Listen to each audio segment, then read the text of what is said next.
Hi,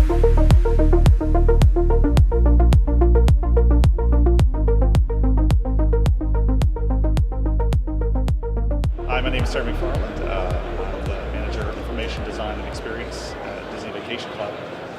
And one of the things that I do is I produce a lot of interactive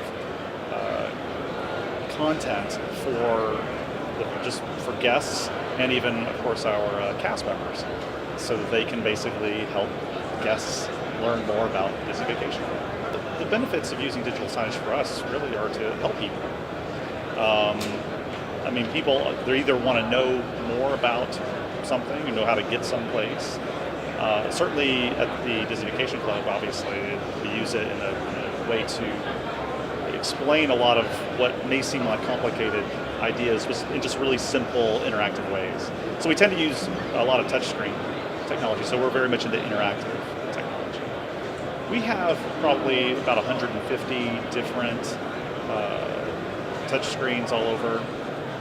Most of them are in Florida, but we have some also in California and Hawaii. In my capacity with basically interactive digital signage, I'm always interested in the weathering, the environmental things. And when we started this stuff, it was really hard to find screens, touch screens specifically, that would work outside, under bright sunlight.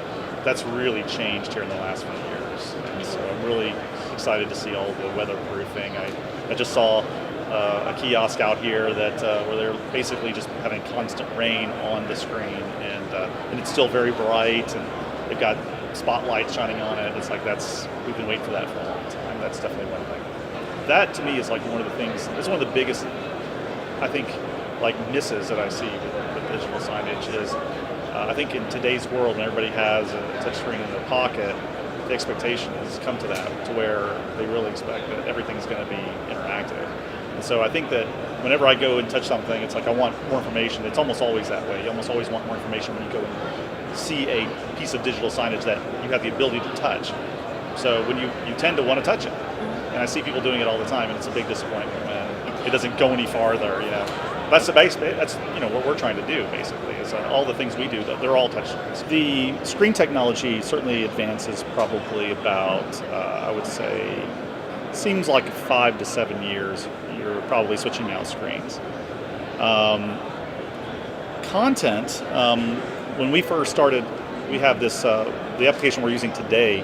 One of our philosophies going into it was we wanted something that would last 10 years, which, in an age when your operating system is upgraded every year or two, you can imagine that was a kind of a lofty goal. And so we definitely succeeded in that goal. However, you can imagine after a 10-year period, just the look of what you want your content to look like changes. So I think that's really, so we try to be very efficient with how we design the infrastructure, so that we're really just swapping out screens and refreshing the sort of the theme of the look of the interactive content.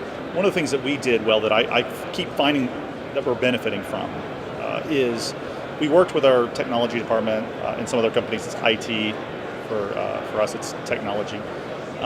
We worked with them early on to just establish an infrastructure that would just allow us to expand without always having to get them involved. So really the way that was done was to create a central management tool that allowed us great flexibility with how we could deploy and update these screens. So where we do this, we can make any screen. We know every location for every screen that we go out with, even if it's over the internet. And we can change what the content is on that screen. And it can look completely different in one area versus another area. And we can do that remotely, instantaneously. And because of that design, and by the way, there's a database kind of engine that's driving all this. That's another kind of unique quality to it. Because it is data-driven, and we can update it in real time like that, technology never needs to be involved. The only time technology at our company gets involved is when we just want to purchase another either computer or screen and put it somewhere. And that's really just like hardware procurement. They just hook it up to the network, and that's it. That's all they need to do, and then we could take it up from there. And so that's been a huge benefit. It's really that content management system and the way that it's data driven. I think that that makes it so easy to expand. So it's where we realize how much of a benefit this is like when marketing comes to us or sales comes to us and says, hey, we want to do this or that. And because of that design that I mentioned, we can just roll it out. It's like magic to them. And they're like, what, there's no technology involvement? We don't even have to get a vendor to do this stuff? And we're like, not really. It's really simple. So, but that was all about that initial design of making it data-driven, network-driven, and the ability to see the screen that it's going to, so that we could just target individual screens as to what kind of content we wanted to deliver on them. The company, for sure. Now, I can't really represent this side of it, but certainly at Walt Disney World, if you've heard of the Magic Band, that technology is obviously very much alive and well. And so, guests they get this band when they check in hotels, and it can do everything, and so that's a Disney World thing. In my capacity, with our interactive touchscreens, not so much, at least not yet. I do imagine getting better sensor technology so that we can learn more about the effectiveness of our interactive technology. But right now, not so much IoT. When you walk around, there's a lot of innovative things here, and it really triggers the imagination into thinking about what you could do. And I know my colleagues and I have definitely benefited from that. Seems like when we'll be here for just a couple hours, and the next thing you know, our brains are just going crazy with new ideas that we could possibly be doing. And I think that's probably the greatest thing is it's just such fuel for the imagination.